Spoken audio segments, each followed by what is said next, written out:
मी पुन्हा आपल्याला इथे कायदेशीर दृष्टिकोनातून सांगतो, 370 कलम अजूनही भारतीय संविधानात आहे. अमित शहा खोटं बोलत आहेत, देवेंद्र फडणवीस खोटं बोलत आहेत. 370A आणि 370B असे दोन भाग आहेत. 370B यांनी केवळ निष्प्रभ केलेला आहे, 370B काढून टाकलेला आहे.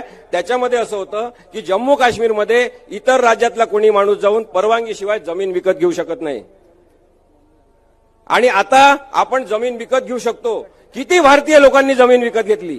3 जणांनी जमीन विकत घेतली आणि सगळ्यात जास्त जमीन कोणी विकत घेतली? सगळ्यात जास्त जमीन गौतम अदानी यांनी जम्मू काश्मीरमध्ये विकत घेतली. मग जम्मू काश्मीरमध्ये जे 370B काढलं ते देशप्रेमापोटी काढलं नाही, हे मी तुम्हाला सांगतो.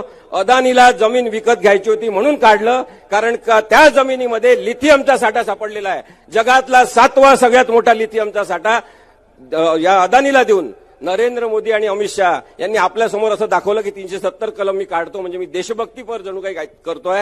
हे खोटं आहे, तुम्ही लक्षात घ्या.